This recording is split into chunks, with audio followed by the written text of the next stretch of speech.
Thank you very much, and welcome everybody, particularly welcome to our new members and welcome to our visitors.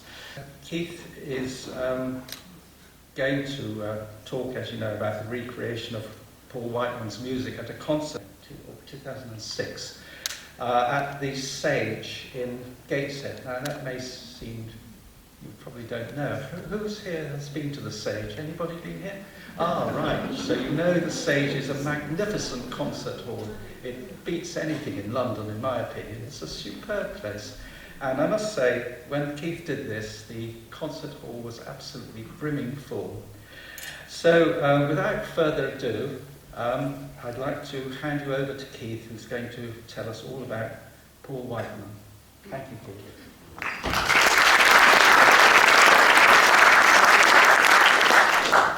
Before I tell you about Paul Whiteman, we're going to hear the original Paul Whiteman. And how many of you know of Paul Whiteman? Loads of you. That's marvellous. Okay. Well, we'll be dealing with him in great detail, but I do have an original piece from 1928 for us to listen to first, if it comes.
Dance music at its best.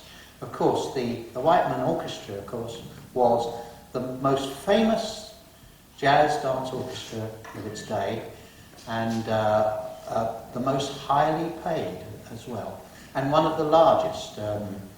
There's at least 30 musicians playing in that, whereas most of the jazz bands in the early 20s were small bands. You'd be lucky if you got as many as 10 musicians. So we'll talk about Paul and his orchestra in greater detail a little bit later on. I have to talk about myself a minute, because I've been fascinated with classic jazz and early jazz since I first heard a record of believe it or not, Chris Barber's jazz band. I remember Chris Barber. I played the piano and accordion and learnt classically, but I could always improvise. Something that my mother could never understand, improvisation. And I loved what was going to be jazz, you see. And when I was 14, I heard this record of Chris Barber, and I was absolutely gone after that. And my parents actually sold the accordion, which they were very upset about. And I took up trombone, so played jazz, and I'm still a sucker for it, even now. So that's my story, and listening to these records, if you hear stuff from the very early 20s, it sounds very tinny and very far away, and it doesn't swing, it's a little bit stiff.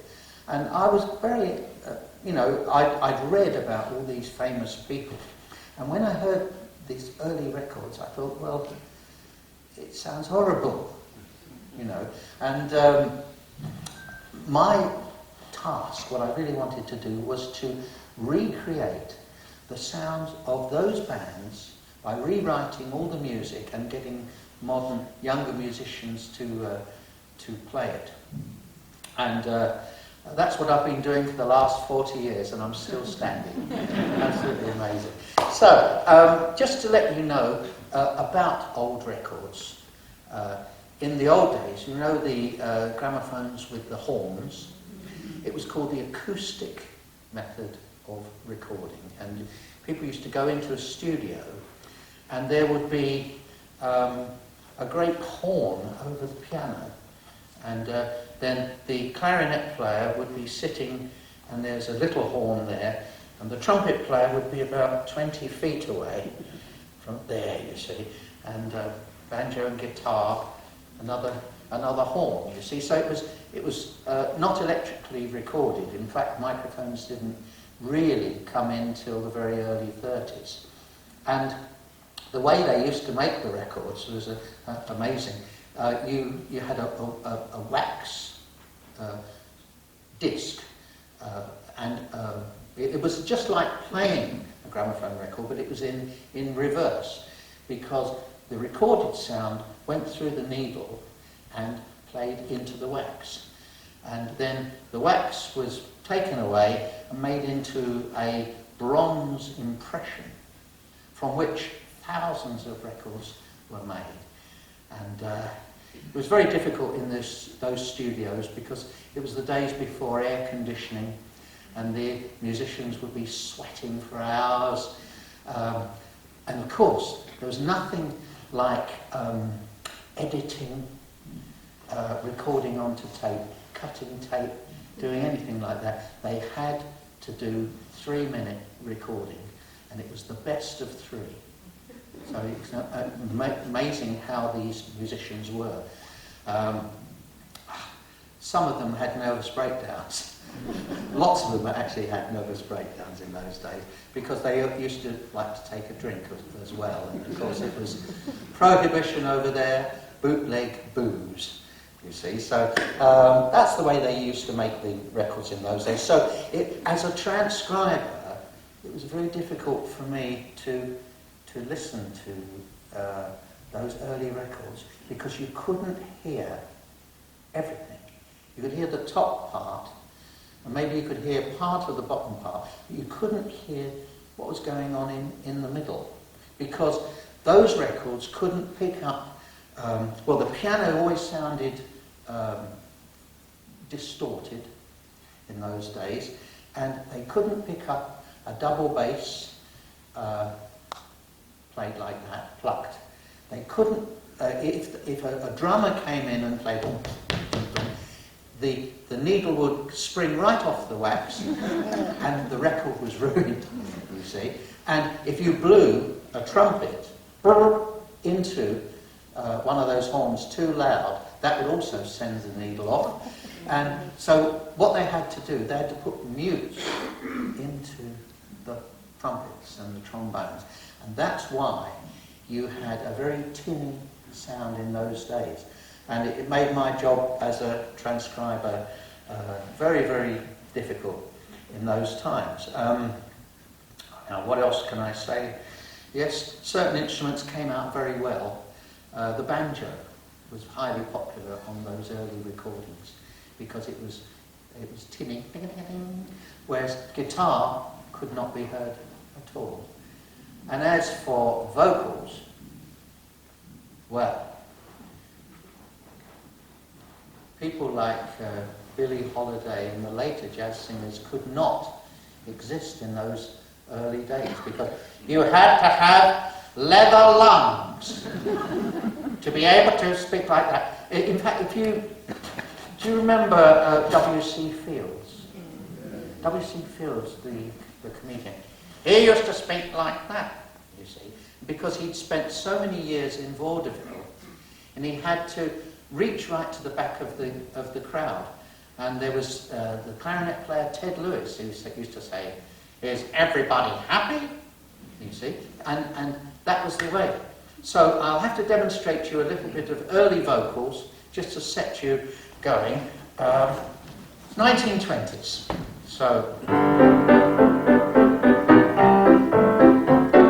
I say. Oh, you're driving me crazy. What did I do? What did I do to you? My tears for you make everything hazy, clouding the sky all blue. How true, friends who believe me really than you, that you were the kind to hurt me, desert me when I needed you. You're driving me crazy. What did I do? What did I do to you?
You had to enunciate very, very clearly, and the bands couldn't accompany a vocalist. Mainly, everybody had to stop playing except for the piano. Now, piano playing was very different in those days because you had to use all 10 fingers. May I demonstrate? Right.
fat swallow from the 1920s.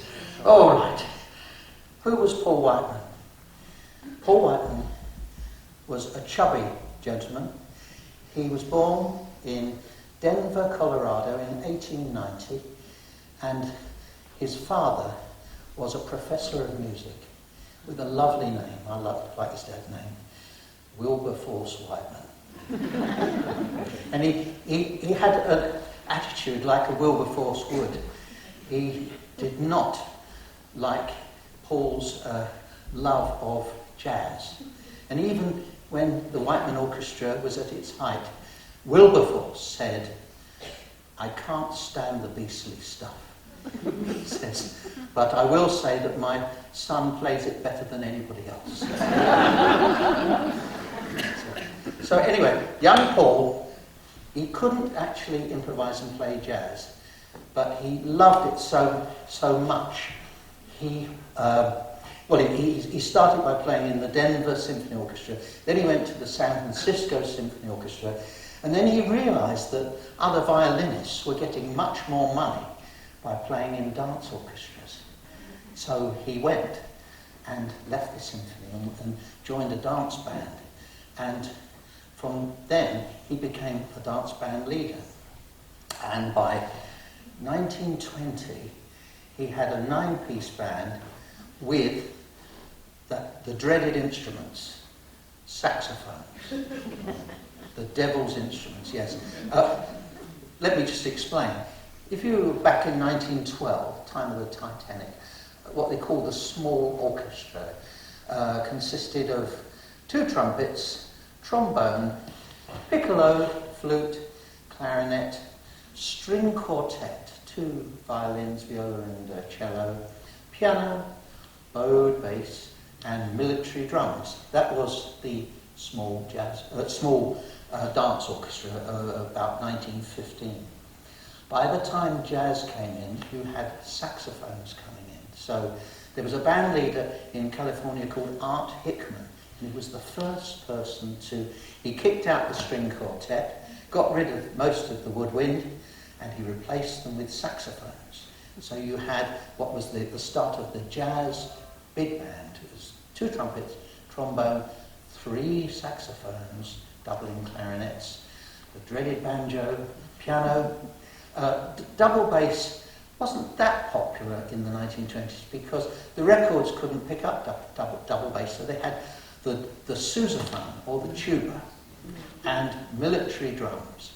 And that is what Paul Whiteman had by 1920, and he had a band called the Palais Royal Orchestra. He first played in San Francisco, then he played in New York, and he made, I think, $1 million seller. You may know it. It was written by one of his saxophone players.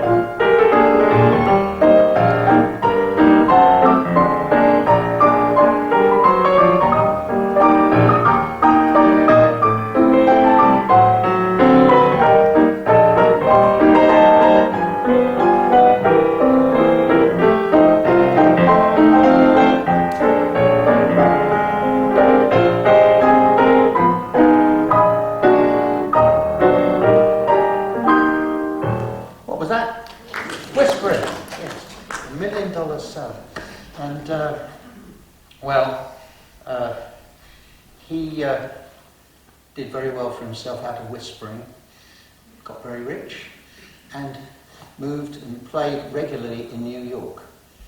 And his band gradually got slightly bigger until we get to the year 1924, when a young pianist who had been working as a song plugger for Remix Publishing Company, a man called, you've heard of him I think, George Gershwin. And he'd had one big hit, Swanee, How I Love It, 1919 for Al Jolson's Swanee. And by 1924, George Gershwin was writing musicals, and some of his musicals had even spread to Europe.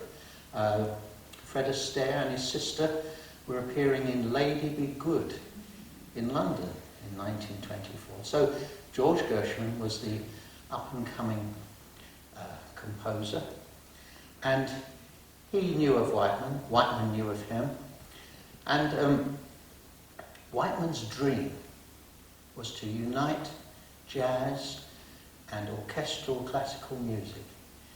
Now, whether he achieved that totally, it's really debatable, but thanks to Gershwin, in 1924, it was the first jazz concert at the Aeolian Hall. Not Carnegie Hall, people thought it was at Carnegie Hall, but he hired the Aeolian Hall. This is Whiteman himself. And he said, I want up-and-coming players and musicians to provide new pieces for this concert. And Gershwin was one. The old boy, Irving Berlin, was another. And even older boy, Victor Herbert, was another. And it was all manner of music. There was sort of continental suites of music. There was Zez Comfrey, the novelty piano player. He was playing Kitten on the keys. And before Gershwin's great composition, it was, I think, a syncopated version of Yes, We Have No Bananas. And that was followed by the great Gershwin piece, which was Rhapsody in Blue. And do you know why it was called Rhapsody in Blue? I've just found this out. That Gershwin wanted it to be called the American Rhapsody. But because of the jazz-orientated idea of the concert, Whiteman said no. And Ira Gershwin, the lyricist of George Brothers, said, how about calling it Rhapsody in Blue? Because James McNeill Whistler, the painter, had painted a picture called Nocturne in Blue and Green, you see. So that's how we've got Rhapsody in Blue. It wasn't even a nighttime performance. They could only get the concert hall one afternoon, and it was raining.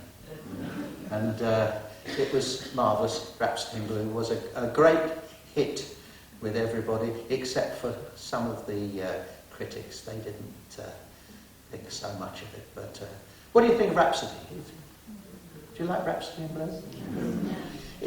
I always felt that it was fragmented. It's many small melodies and tempos in that piece. And Gershwin actually did a later composition called the Concerto in F, where I think he'd taken a few more lessons in composition. And that holds together very nicely. But of course, Rhapsody is the one that has endured. So, big tours for Whiteman, and he went to London. Did any of you see him in London? 1925 it was. Actually, I worked with a trumpet player, and we backed the singer, the comedian Stanley Holloway in an LP, and my friend was running a Whiteman-style orchestra at the time. And we said to Stanley Holloway, he was 86 at the time, he said, this is Jigsaw Dalton, he's the leader of the new Paul Whiteman Orchestra. And Stanley Holloway said, I saw them in 1925. And he looked at Dick, who was 25 years old, and he said, were you with them then? That's, it's lovely to have worked with such people. So, what have we got? We've got, yes, more arrangers came in to work for Whiteman. The Rhapsody, Gershwin was a bit late in his deadline. He'd got everything sorted out.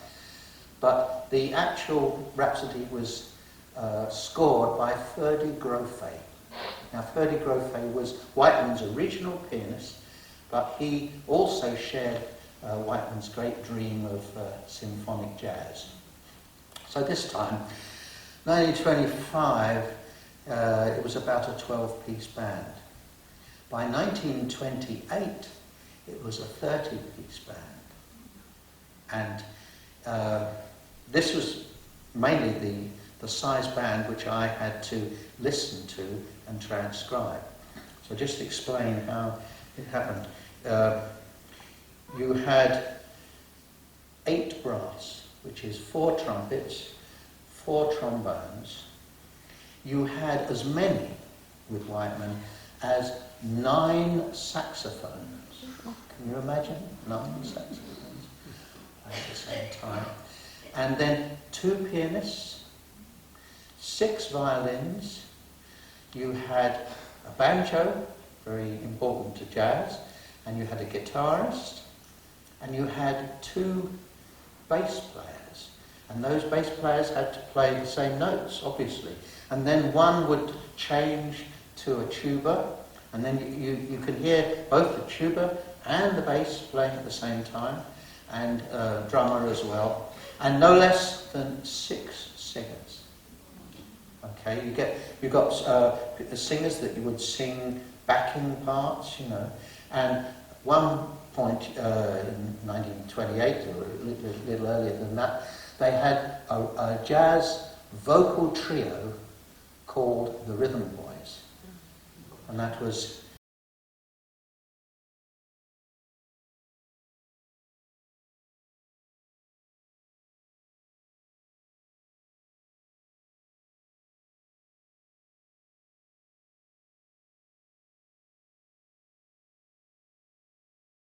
Al Rinker, Harry Barris, and the young Bing Crosby.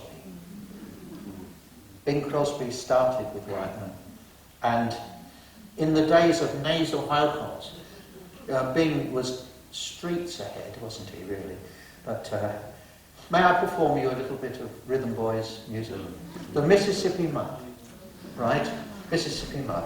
And it's happens all the way through Whiteman's music. The scat vocal, which is the wordless jazz vocal, it was very white was white and black was black. It was very segregated music in those days. So Bing and the Rhythm Boys did the white version. You said, well,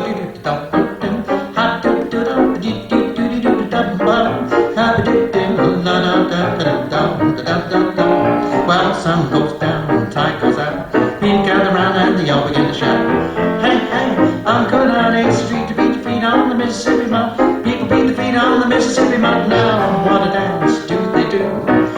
Lordy, I'm telling you now, they don't do no bad. They keep time clapping their hands, just as happy as a cow, chewing on the cup when the people beat the feet on the Mississippi Mud. Lordy, how they play, really sway, keep about, boy, it really kills me, really thrills me. Oh, tweet, tweet, tweet, tweet, tweet.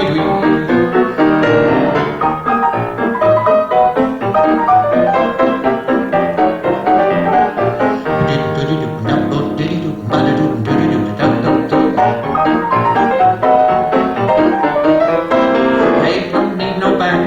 They can't clap in their hands. Get the happy as a cow, chewing on the cup when the people beat the feet. People beat the feet. People beat the feet on the Mississippi Mud. Mississippi Mud.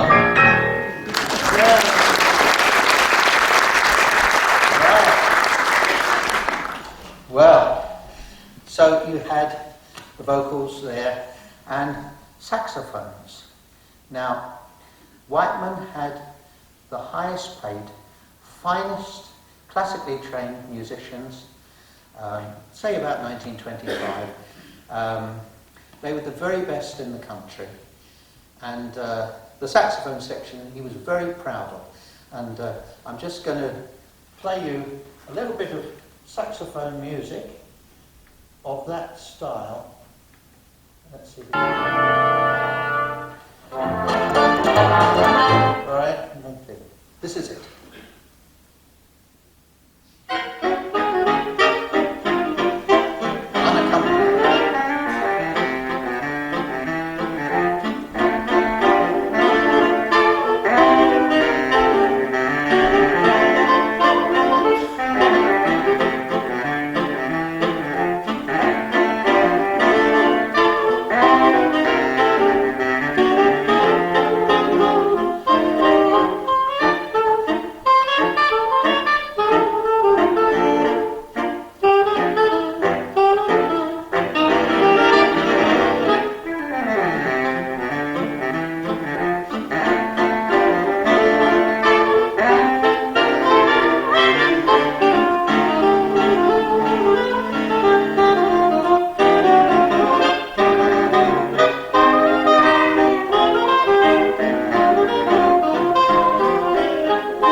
saxophone section. That was my band from the Sage, only in 2006. And those saxophone players were classically trained instrumentalists from the Halle Orchestra, believe it or not. And they swung like the clappers, didn't they? And the person on the biggest sax was a girl. So they were absolutely marvellous, you see. So, you see, if you're going to transcribe orchestral music with jazz in the middle of it, it's so difficult. You just can't write the music down because, first of all, the musicians are a much younger generation and people played their instruments very differently. Their instruments were actually built very differently. You know, trumpets and trombones were smaller in the 1920s than they are now. And tuning was very, very difficult. You know, a lot of problems. So how would you, when you have a blasting jazz solo coming out, a classical musician is not going to be able to play that. He will read the notes, but it wouldn't be right. So in order to try and reassemble such a band, I had to, I was let off writing the entire music myself because the Whiteman archive was still in existence in a place called Williams College, Massachusetts. And a friend of mine went there and was able to get quite a lot of music from Williams College, including that piece. And it was like a goldmine to see it. But of course, the jazz solos were not in that music because in those days, you know, you had to improvise it. So I had to rewrite all of the original Whiteman music. And there was a lot of defacing, people changing the parts and things like that. And it was quite difficult to sort it all out. And then when a clarinet solo came in, I had to transcribe that clarinet solo and also give my new musicians, the young musicians, the possibility of maybe even improvising in their own style, still in the 1920s, but not to copy slavishly the original things, you see, because it swings along a little bit better if you can do that. I did take part in a concert of Whiteman music from my friend Dick Sudhalter in the 70s, and he had trouble. We did a concert at Carnegie Hall. First time I went to America, I played at Carnegie Hall. It's downwards ever since. So anyway, he had trouble because he booked an all-star band of youngish musicians, and they would not knuckle down to the 1920s style. They just wanted to play their own stuff. And I remember going into the gentleman's washroom, washing my hand, and Dick Sudhalter, the leader, came in and he just burst into tears. Absolutely, just, you know, he was prostrate on the ground because he said, these people, they're not getting the spirit of the thing, you see. So anyway, years later, I decided to have a go at it myself. And in 2003, we did a concert of Whiteman stuff. I'd rewritten all the music by this time, and I'd recruited various musicians who really knew the style of the day, jazz-wise, you see. So we had a cornet player who could play like Bix Beiderbecke, and he was very good at it. Clarinet player who could play like the Whiteman clarinet player, sax player, etc. Very difficult to find a banjo player, because banjo has been all sorts of styles on the banjo, whereas the man in the Whiteman Orchestra was very, very clipped style, beautiful playing, and I found the guy in the end. So we did get the full Whiteman unit. Most of the players came from the Northern Sinfonia in the stage concert. At the Trinity College they were students, all under 21. How about that? And did very well. So I'm going to play you a track from our stage concert where, with all these players in, a singer who had to sing like Bing Crosby, Spats Langham, who is actually coming to talk to you next year. Spats Langham is about singing and playing the banjo. So let's try. This is the band from the stage, an all-star unit, my band.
I was blubbing in tears myself, really, because they did ever so well. So, just to explain about Whiteman and the jazz musicians. You've heard of what's the name of the Russian billionaire that bought Chelsea? Yeah, him. Well, Paul Whiteman did the same thing. There was a band called Gene Golkett's Orchestra, a fabulous jazz orchestra, and they went out of business. And they were the musicians, and he bought the lot of them. He incorporated them in the band, and among them was Bix Beiderbecke, right? He was the James Dean of 20s jazz. He died young before full potential was achieved, there was a groundbreaking saxophone player called Frankie Trumbauer. Now, Frankie Trumbauer, they were like brothers, virtually, musical brothers, Bix Beiderbecke and Frankie Trumbauer. Trumbauer was the beginning of cool saxophone. You know, very, very slow vibrato, no tonguing. It was very, very lovely and cool stuff. They had a bass player called Steve Brown from this band, and he came from New Orleans. And the New Orleans style was slap bass. But he just didn't do dum dum dum. He could double slap dum dum dum ba dum ba dum ba dum ba dum, and he could triple slap. His fingers get caught in the strings, you see. And that was the New Orleans style. And of course, Whiteman bought the whole lot of them and incorporated them into the band. So when I looked at the scores and the parts, there's like 6 saxophones, but there was one saxophone who was not part of the saxophones, and that was this man, Frankie Trumbauer. He was brought in to play the jazz solos and to lead the saxophone section with his cool style. So throughout the Whiteman things, you get this lovely, cool saxophones, and that was the bought-in player, Frankie Trumbauer. And of course, Bix, you know about Bix, he was alcoholic. He died at 28, and one of the reasons was the strain of playing in the Whiteman Orchestra, because Bix was basically originally a Dixieland player, just a free jazz player, but he really loved the classical music style of the day, Debussy, Ravel. He loved all that, you see. But he wasn't sufficiently trained to play that stuff himself. His great talent was in jazz. But he did the next best thing. He joined the Whiteman Orchestra.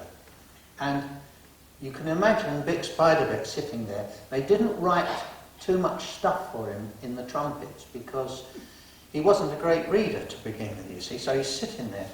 And they play this marvellous thing, and he'd just sit there. I can see by his parts, there's nothing there. And then suddenly, jazz solo. God, he'd have to get up, and he'd have to play a sparkling solo. Not even warmed up, he sat there for the whole piece, you see. Can you imagine doing that night after night? You'd drink, wouldn't you? You see, so poor old Bix, it took a great toll on him. Few of them did have nervous breakdowns because of it. One who didn't was the violinist Joe Venuti. He was a practical joker, and he used to get bored. He was a great player, and not all the Whiteman stuff was hot jazz. It was, sort of semi-classic stuff. And he used to get bored. So he would do things, and one of the things was the banjo player I told you about was Mike Fingertor, a little Italian man. He had one leg shorter than the other, and he walked with a stick. So Venuti, swine that he was, got hold of his walking stick, took the rubber ferrule off the bottom.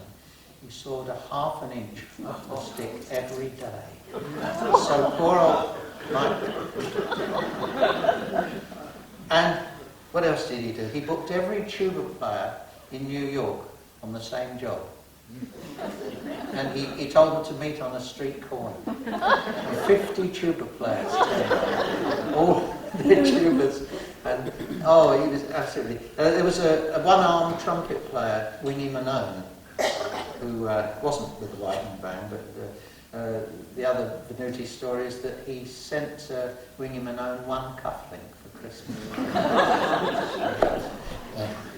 Bing Crosby, of course, and a lot of the others were not employed too much. I mean, Bing would do 2 or 3 tunes in a night and play one, he'd perform one thing with the Rhythm Boys. So great boredom.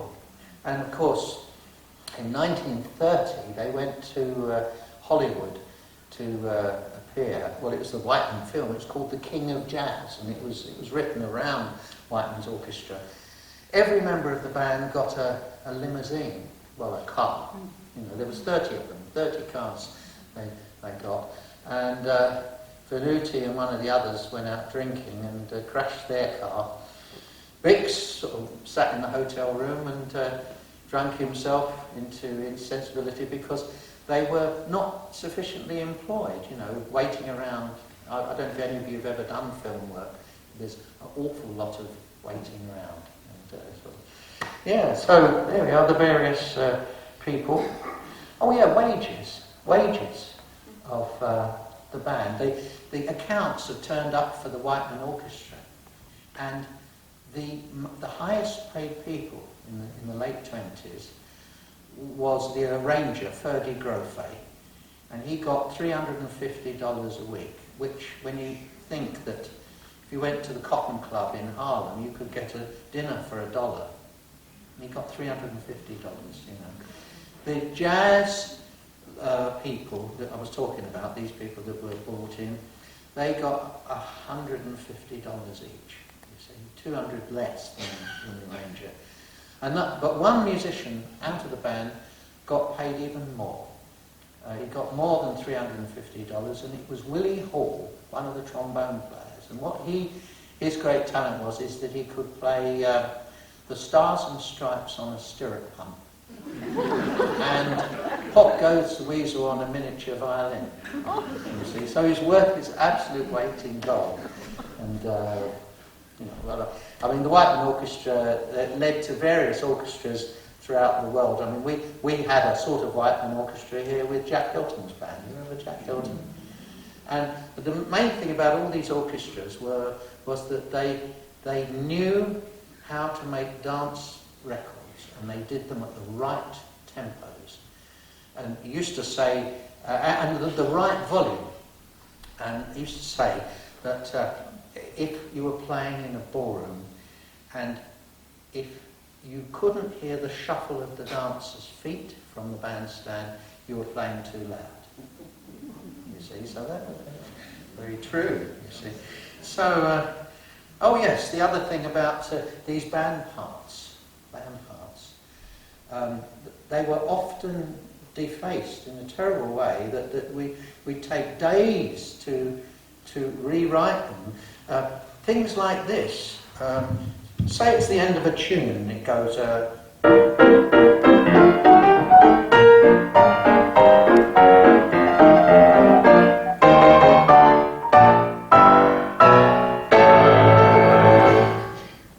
Dead weird.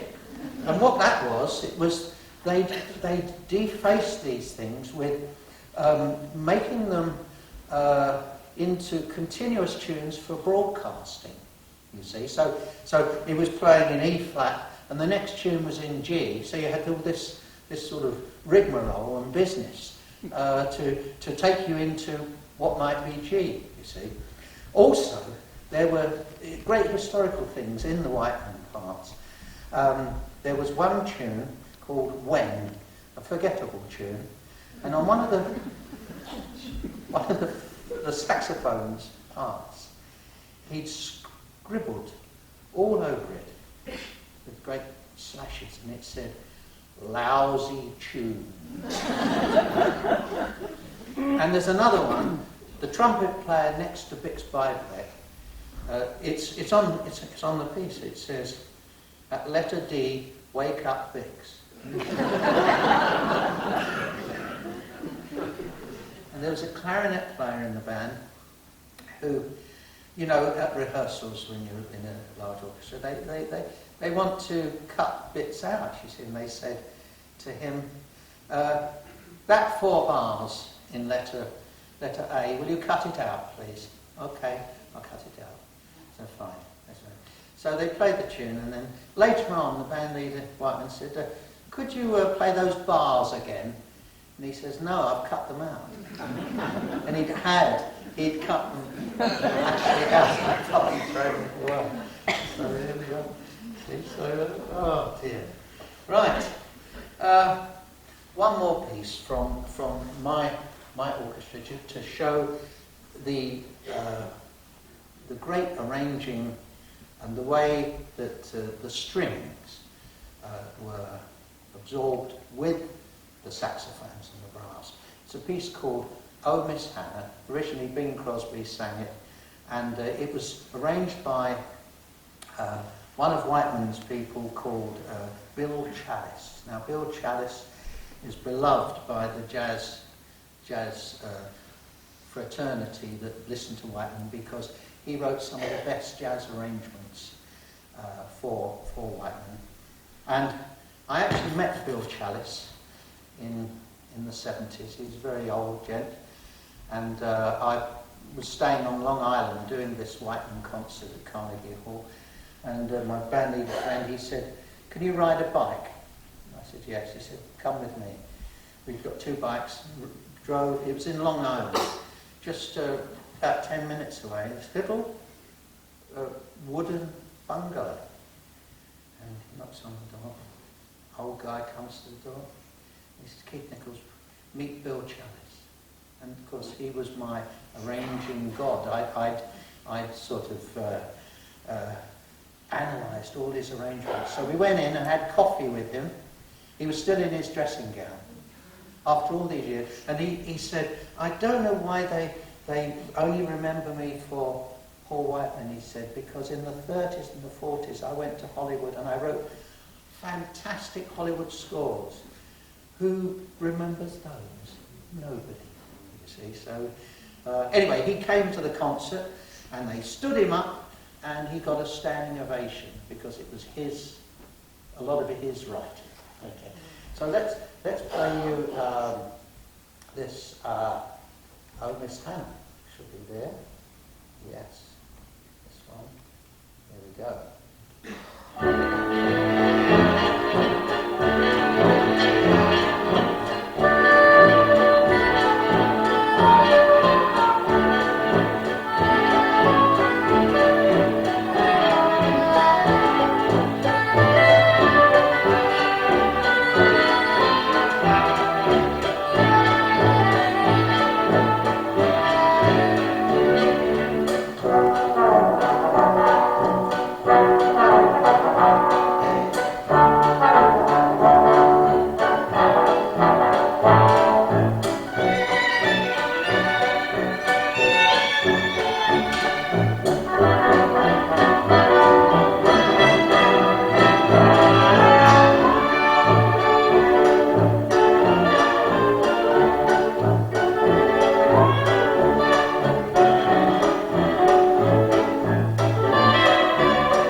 Mockingbirds are singing and the moon is shining bright.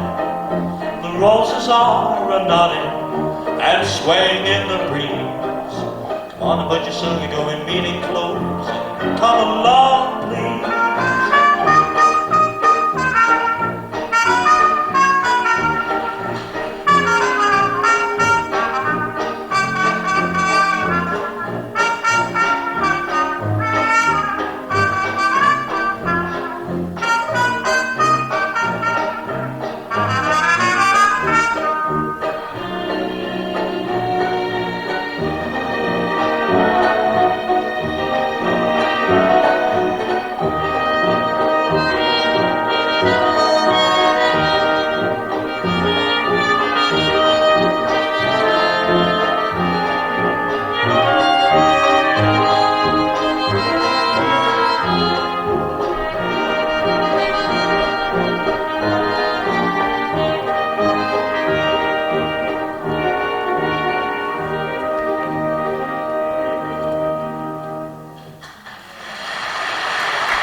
Chalice, Bill Chalice's arrangement, lovely work of the violins, Spats Langham's singing the Bing Crosby part, the muted cornet was Andy Woon playing Bix by the Beck, and they did, in my estimation, a fine job.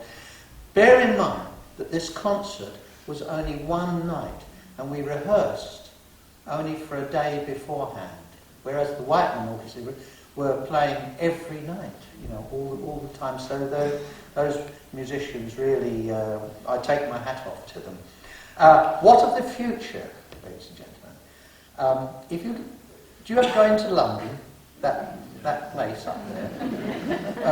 On March the 13th, because I've taught for 25 years at the Royal Academy of Music and teaching historic jazz to them, and we're doing the full Paul Whiteman.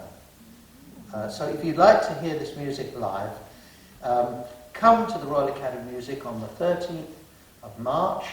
It's not much to get in, because it's students, and all of them are students between the ages of 18 and 21. 21 is the eldest, and you'll be surprised how good they are.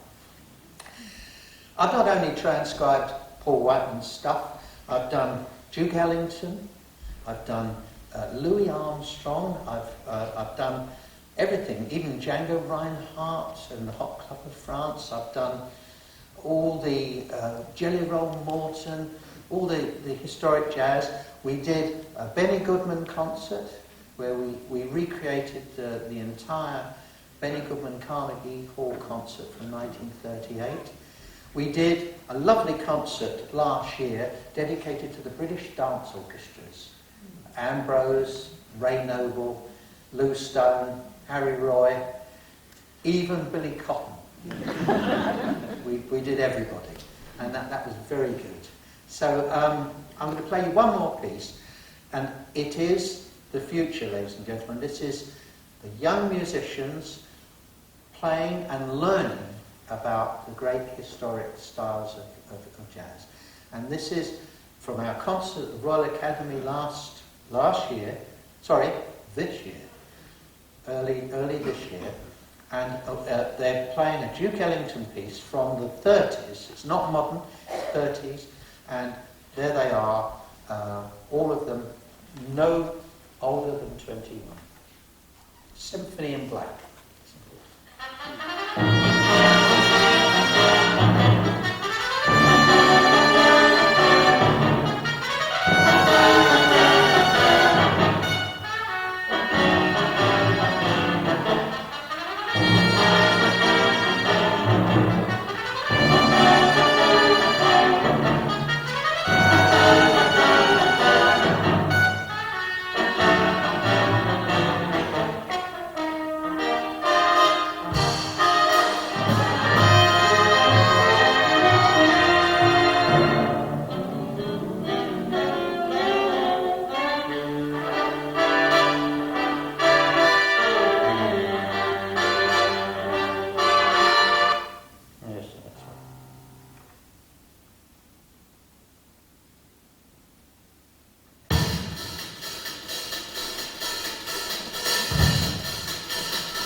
18 years old, this player.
40 years, and when I listen to that, I'm very satisfied that it's all been worthwhile. And thank you very much, ladies and gentlemen.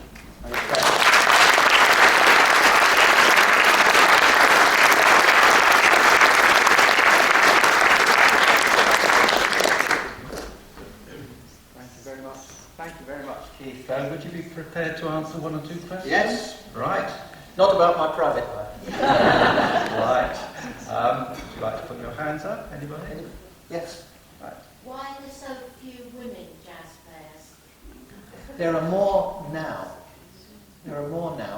But it was all to do with the segregation in those days, in the 1920s. You know, black and white, they weren't allowed to play with each other. It's just like there was only one or two wonderful women players, and there was one woman trumpet player called Dolly Jones in the 1920s, and that's about it. Only Dolly Jones. And Valeda Snow in the 30s, yes. But she wasn't awfully good. She was a better singer than she was a trumpet player. I love her. And let's see, women pianists. Mary Lou Williams. She came from the Midwest. Boy, she could play. And there was other lady pianists. Lillian Harding. Miss Lil, married to Louis Armstrong. Conservatoire trained. So, but there are more girls playing these days. So don't worry. More and more girls. And over the last 10 years at the Royal Academy, we've had fabulous girl saxophone players in particular. Saxophone players. They outblow the boys. So, anything else? In the 20s, were the vocalists, as the band played quieter when they were singing without PA?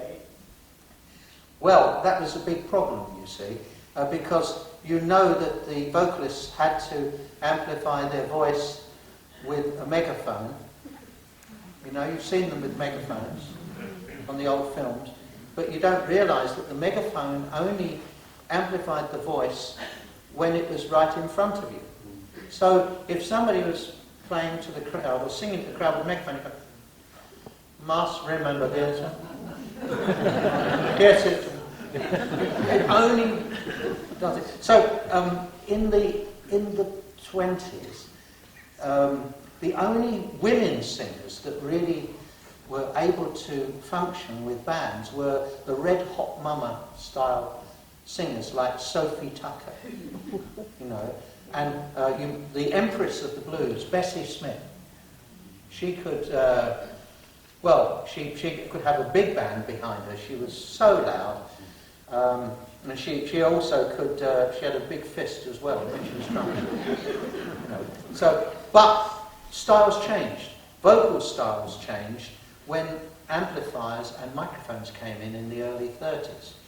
As I said, people like Billie Holiday, who had a lovely, light voice, she was influenced by Louis Armstrong, but she wouldn't have been able to perform in 1922, you know, because you had to have really great leather lungs, as I say. There was only one male singer who was different. It was a man called Whispering Jack Smith. And Whispering Jack Smith somehow was able to sing very, very quietly and be heard at the end of the auditorium. His big hit was My Blue Heaven. When it's cold. And you could hear it. You know. But they tended, when, you know, you got that rhythm section of the early jazz big band with a piano. This is a style of piano. And